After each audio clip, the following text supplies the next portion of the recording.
मेरे को इस बार रिस्क लेने का ही नहीं है, बिल्कुल रिस्क नहीं। जी हाँ दोस्तों, जब बात है आपकी प्राइवेसी की और सिक्योरिटी की, तब बिल्कुल भी रिस्क नहीं लिया जा सकता। तो इस वीडियो में हम बात करने वाले हैं कि आपको क्या क्या चीज़ें करनी चाहिए किसी भी साइट पे अपना पर्सनल डेटा शेयर करने से पहले या फिर ऑनलाइन ट्रांजैक्शन करने से पहले। तो मैं रिक्वेस्ट करूंगा कि आप बिना स्किप करे वीडियो देखें।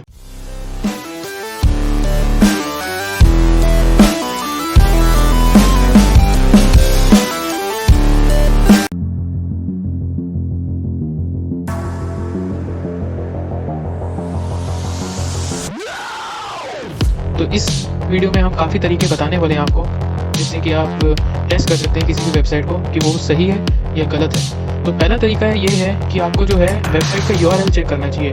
URL कैसे चेक करा जाता है अगर मैं आपको दिखाता हूँ। जैसे कि आप देख सकते हैं यहाँ पे एक ताला सा बना हुआ आ रहा है, यानी कि एक लॉक सा बना हुआ आ रहा है। इस लॉक का मतलब ये है कि आपका कनेक्शन सिक्योर है। तो सबसे पहले आपको यही काम करना है, किसी भी साइट पे जाके आपको URL चेक करना है। तो ये जो है यहाँ पे बता रहे हैं हमें कि कनेक्शन सिक्योर है, यानी कि इस ताले की जो चाबी है आपके सिवा किसी और के पास नहीं है। और यहाँ पे लिखा भी आ रहा है your information for example passwords और credit card number is private when it is sent to this site. इसका मतलब ये है कि अगर आप इस साइट पे, वैसे तो ये आर्टिकल है मेरा, इसका लिंक आपको डिस्क्रिप्शन में मिल जाएगा। इस लॉक का ये मतलब होता है कि जितना भी डेटा सेंड होगा इस साइट पे वो सारा इंक्रिप्टेड है और उसको डिक्रिप्ट करने की चाबी बहुत कम लोगों के पास है। तो कोई भी आके इसको डिक्रिप्ट नहीं कर सकता। और यहाँ पे अगर मैं आपको थोड़ा सा और अगर इसका अंदाजा दूं तो यहाँ देख सकते हैं आप HTTPS फॉलो हो रहा है। तो S का मतलब होता है सिक्योर। ये जो लॉक है आपको सिर्फ HTTPS जो साइट्स यूज कर रही हैं उन्हीं पे दिखेगा। तो HTTPS मतलब hyper text transfer protocol secure. Secure माने कि ये जो है इंक्रिप्ट करती है सारा डेटा आपको सर्वर पे भेजने से पहले। तो ये चीज़ होना बहुत ज़रूरी है। तो आपको ये चीज़ चेक करनी चाहिए। अगर साइट जो है आपका डेटा इंक्रिप्ट नहीं कर रही है, इसका मतलब कि कोई भी आपका डेटा एक्सेस कर सकता है। आपको वहाँ पे अपना पर्सनल इन्फॉर्मेशन बिल्कुल नहीं देनी चाहिए। बिल्कुल नहीं मतलब बिल्कुल भी नहीं। जो दूसरा तरीका है वो है डोमेन एज से रिलेटेड। किसी भी वेबसाइट पे भरोसा कैसे कर सकते हैं। तो वेबसाइट पे भरोसा करने की जब बात आती है तो इसके लिए वेबसाइट की उम्र पता करनी है हमें यहाँ पे। तो वेबसाइट की उम्र जो कहा जाता है डोमेन एज, जिसे कहा जाता है डोमेन एज। तो एक डोमेन एज कैसे पता करी जा सकती है, एक वेबसाइट कितनी पुरानी है, कब रजिस्टर हुई थी, ये सारी चीज़ें डोमेन एज के अंदर आती हैं। तो इसके लिए आपको ज़्यादा घबराने की ज़रूरत नहीं है। एक मैं साइट बताऊँगा आपको, जैसे कि ये URL Void नाम की साइट है, वेबसाइट रेपुटेशन चेकर। तो यहाँ पे अगर आप कोई भी साइट का URL डालेंगे तो वो उसकी रेपुटेशन चेक करेगा। इस बारे में बाद में बात करूंगा। बट डोमेन एज क्या होती है, बेसिकली डोमेन एज होती है एक वेबसाइट की उम्र, कि कितने साल पहले वेबसाइट जो है रजिस्टर करी गई थी। तीसरी चीज़ है वो है फेक URLs, यानी कि अगर बहुत बड़ी बड़ी जो कंपनीज हैं उनका एक URL होता है, जैसे कि Amazon का एक URL है। URL का मतलब होता है, मैं आपको बता देता हूँ, ये जो है एक वेबसाइट का URL है। ये जो पूरी चीज़ है एक URL है एक वेबसाइट का। URL मतलब यूनिफॉर्म रिसोर्स लोकेटर। तो ये जो URL है ये एक स्पेसिफिक होता है एक वेबसाइट के लिए। जैसे कि एक Amazon का जो है वो स्पेसिफिक Amazon के लिए है, और जैसे फ्लिपकार्ट हो गया या फिर फेसबुक हो गया, इन सब का जो एक URL है वो स्पेसिफिकली उन्हीं के लिए है, किसी और के लिए नहीं। बट कुछ साल पहले जो है इंटरनेशनलाइज डोमेन नेम्स आ गए थे मार्केट में। अब ये क्या करते हैं कि आपकी जो साइट है, सपोज आपका जो एक URL लोकल एरियाज में जो होता है, जैसे सपोज कि आप अगर लोकल लैंग्वेज में उस URL को ट्रांसलेट करना चाहते हैं, सपोज Amazon है, Amazon जो है अगर उसे इंडिया में आना है और उसे हिंदी में करना है तो वो एक लोकल जो है इंटरनेशनलाइज डोमेन नेम का इस्तेमाल करेगा, IDN कहते हैं इसे। तो वो लोकलाइज डोमेन नेम्स क्या होते हैं कि वो डिफरेंट लैंग्वेजेस में होते हैं। अब इंडिया में तो इंग्लिश सब समझ लेते हैं, लेकिन कुछ अलग और देशों में, जैसे कि जो मुस्लिम कंट्रीज हैं या चाइना जैसे है, तो वहाँ पे चाइनीज में URL लिखा जाता है क्योंकि उन्हें चाइनीज ही समझ में आती है सिर्फ। तो उसमें क्या होता है कि Amazon का जो URL है वो चाइनीज में ट्रांसलेट कर दिया जाता है। रहता वो Amazon का URL ही है, लेकिन वो चाइनीज में ट्रांसलेट कर दिया जाता है, अरेबिक में ट्रांसलेट कर दिया जाता है। उससे क्या होता है, जैसे कि आप इधर देखिए, अब यहाँ पे बैंक ऑफ अमेरिका एक साइट है और उसके कितने अलग अलग नाम कर दिए हैं यहाँ पे आप देख सकते हैं, जैसे कि बैंक ऑफ, और यहाँ पे ये जो है एक लैटिन कैरेक्टर है, जैसे कि आप देख सकते हैं यहाँ पे एक लैटिन कैरेक्टर इंट्रोड्यूस कर दिया, अरेबिक कैरेक्टर इंट्रोड्यूस कर दिया, WW हटा दिया। ये सारे फेक URLs हैं। जो ओरिजिनल URL है वो बैंक ऑफ www.bankofamerica.com ही होगा और वो एक ही होगा। ये जो है ये सारे IDN का इस्तेमाल करके, क्योंकि ब्राउजर इसे नहीं पकड़ पाता, इसे आपको पकड़ना है। ब्राउजर जो है ये चीज़ रिकॉग्नाइज नहीं कर पाता कि ये एक फेक URL है या फिर एक जेन्युइन URL है। तो आपको एक URL को बहुत ध्यान से देखना है कि इसमें कहीं कुछ दूसरा लैटिन शब्द या कुछ इस्तेमाल तो नहीं करा गया, कोई लैटिन कैरेक्टर या कोई अरेबिक कैरेक्टर या कोई और लैंग्वेज का कैरेक्टर इस्तेमाल तो नहीं करा गया। क्योंकि अगर आप सपोज अमेरिका में बैठे हैं या फिर आप इंडिया में बैठे हैं तो आपको इंग्लिश में ही दिखेगा URL, आपको चाइनीज में नहीं दिखेगा। लेकिन सपोज अगर Amazon की साइट है, मैं Amazon की साइट खोल ही लेता हूँ। अब जैसे कि आप देख रहे हैं Amazon.in, अभी अमेजोन में अगर कोई लैटिन कैरेक्टर इंट्रोड्यूस कर दिया जाए, सपोज ए की बजाय कोई और ए जो लैटिन में होता है वो अगर लिख दिया जाए, तो आपको यहाँ पे एकदम अलर्ट हो जाना और इस साइट पे कोई भी एक्टिविटी नहीं करनी है, कोई पर्सनल डेटा शेयर नहीं करना है। तो इस चीज़ का ब्राउजर नहीं पकड़ पाता, ये चीज़ आपको पकड़नी है। तो ये तो हमने 2-3 चीज़ें आपको बताई जो काफ़ी इंटरेस्टिंग सी थी, लेकिन अब हम आपको बताएंगे एक वेबसाइट के बारे में और एक एक्सटेंशन के बारे में जो आपका सारा ये काम कर देगी। यानी कि एक वेबसाइट सिक्योर है या नहीं है, वेबसाइट की एज क्या है, और वेबसाइट में कोई खराबी तो नहीं है या फिर फेक तो नहीं है। ये सारा काम आपका वो एक वेबसाइट कर देगी। आपको बस जो वेबसाइट आपको टेस्ट करनी है उसका URL आपको उस वेबसाइट में डालना है। कैसे होगा ये मैं आपको करके दिखाता हूँ। वेबसाइट का नाम है URL Void, और URL Void में क्या होता है, वेबसाइट की रेपुटेशन चेक करी जाती है, और ये वेबसाइट की रेपुटेशन कैसे चेक करता है ये भी मैं आपको बताता हूँ। बट पहले इसमें हम जो है एक URL एंटर करेंगे। अमेजोन का मैंने URL डाल दिया, स्कैन वेबसाइट पर मैंने क्लिक कर दिया।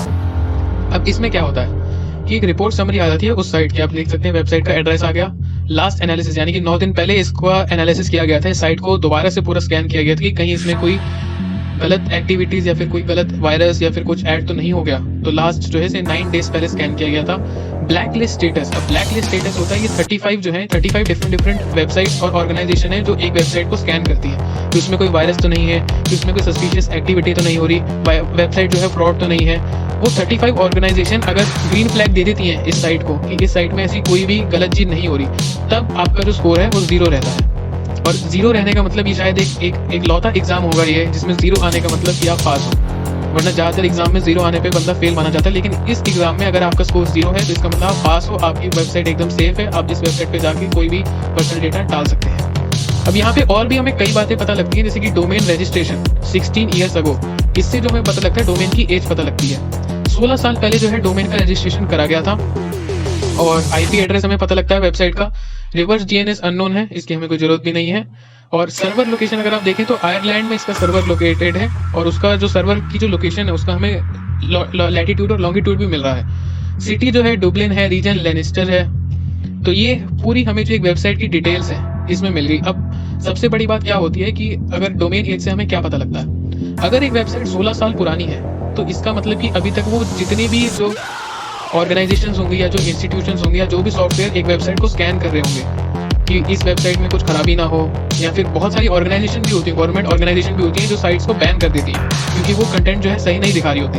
तो इसमें जो है इसका सिर्फ यही मतलब होता है कि अगर वेबसाइट 16 साल पुरानी है तो वो ये सारी जो चेक्स होते हैं, जो सारी जो ऑर्गेनाइजेशन के जो चेक्स होते हैं उनको पार करके आई है। इसका मतलब आप इस वेबसाइट पर बिल्कुल ट्रस्ट कर सकते हैं क्योंकि 16 साल से ऊपर से ये ऑपरेट कर रही है। और अभी भी आप अगर इसका देखें तो ब्लैक लिस्ट स्टेटस 0 है, इसका मतलब इसमें कोई खराबी नहीं है, वेबसाइट एकदम अच्छी है। तो वीडियो थोड़ा लंबा हो रहा है, लेकिन एक और मैं आपको बताना चाहूँगा, एक एक्सटेंशन बताना चाहूँगा जो आपका काम इस वेबसाइट से भी ज़्यादा आसान कर देगा। उस एक्सटेंशन की ओर चलते हैं। तो एक्सटेंशन का नाम है WOT, क्रोम वेब स्टोर पे अवेलेबल है, वेब ऑफ ट्रस्ट नाम है इस एक्सटेंशन का, और ये वेबसाइट रेपुटेशन रेटिंग देता है। काम इसका URL Void जैसा ही है, लेकिन एक डिफरेंस के साथ ये करता है, आपका काम बहुत ही आसान कर देता है। और ये काम आपका आसान कैसे कर देता है ये देखिए। अब यहाँ पे क्या है कि ये वेबसाइट है, ये मेरा दूसरा ब्लॉग है, और इस वेबसाइट का जो है ये स्कोर बता रहा है। अब ग्रीन कलर का अगर बटन आपकी वेबसाइट के साथ में आ रहा है, इसका मतलब वो सेफ है, आप इस वेबसाइट पे जा सकते हैं। इसमें भी ग्रीन आ रही है, हमारा YouTube चैनल का लिंक है, मैंने सर्च करा क्यूबिट ओनर, और ये हमारा सारा जो है डेटा आ गया। हमारा फेसबुक का पेज हो गया, ये जैसे इंस्टाग्राम का पेज हो गया, तो ये सारे के आगे ग्रीन कलर लिख रहा है, जैसा कि आप देख सकते हैं। अगर ये वेबसाइट जो है सही नहीं होगी, अगर आपको इस पर नहीं जाना, तो सारे की सारी, अगर जैसे मैं इस पर चले जाऊँ और व्यू फुल स्कोर कार्ड पे चले जाऊँ, थोड़ा सा लोड होने में टाइम ले रहा है, लेकिन अब देखिए इस facebook.com सेफ, तो यहाँ पे सबने अपना अपना रिव्यू डाल रखा है। उस रिव्यू के हिसाब से एक वेबसाइट की रेटिंग बनाई गई है, और रेटिंग के हिसाब से ये ग्रीन कलर का बटन या फिर रेड कलर का बटन या फिर ग्रे कलर का बटन या फिर येलो कलर का बटन दिखाता है। इन चारों बटन का मतलब क्या है? रेड मतलब आपको वेबसाइट पे बिल्कुल भी क्लिक नहीं करना है, ग्रीन मतलब आप वेबसाइट पे क्लिक कर सकते हैं, येलो मतलब कि वेबसाइट पे आप क्लिक कर सकते हैं लेकिन कोई पर्सनल डेटा मत शेयर करिएगा उस पर, और ग्रे का मतलब होता है कि वेबसाइट अभी इसके डेटाबेस, वेब ऑफ ट्रस्ट के डेटाबेस से नोन नहीं है। तो ये वीडियो सिर्फ अवेयरनेस फैलाने के लिए है। और एक बात बताना चाहूंगा, अगर आप किसी भी साइट पे पेमेंट कर रहे हैं तो उस साइट का तो डोमेन एज बहुत ज्यादा मैटर करता है। एक और बात मैं आपको बताना चाहूंगा कि पेमेंट्स जो होती है वो एक TLS का इंक्रिप्शन फॉलो करती है। जैसे कि आप सामने देख रहे हैं, आपकी पेमेंट को सिक्योर करने के लिए काफी मेहनत करी जाती है, काफी अच्छी खासी इंक्रिप्शन बनाई जाती है जिससे कि आपकी पेमेंट सिक्योर रहे और डिटेल्स लीक ना हो जाए। बट अगर आप किसी गलत वेबसाइट पे, फेक वेबसाइट पे अगर आप कर देते हैं, अगर अपनी डिटेल्स शेयर कर देते हैं, पेमेंट डिटेल्स, तो फिर तो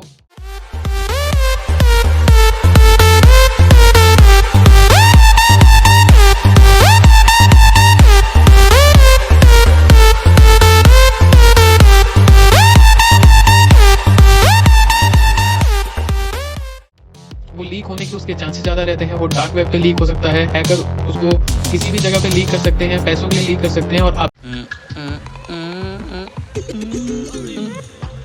150 रुपया देगा। जो पर्सनल डेटा है, भले ही वो 2 फैक्टर ऑथेंटिकेशन आपने ऑन कर रखा हो, लेकिन सिम क्लोनिंग के मेथड की वजह से और बहुत सारे तरीकों की वजह से किसी भी तरह आपका जो है, आप सुनते भी होंगे इस बारे में कि एक साथ किसी बैंक के बहुत सारे अकाउंट से कुछ पैसे डिडक्ट हो गए।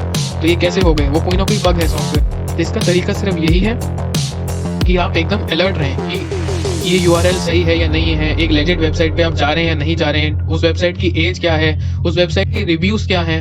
तो ये सारी बातें आपको पता होनी चाहिए और मैंने काफ़ी डिटेल में अपने ब्लॉग में बता रखा है। और ये तो एक्सटेंशन और ये वेबसाइट पर तो आप इस्तेमाल कर ही सकते हैं, लेकिन मैंने काफ़ी डिटेल में अपने ब्लॉग में बता रखा है कि आपको क्या क्या चीज़ें करनी चाहिए।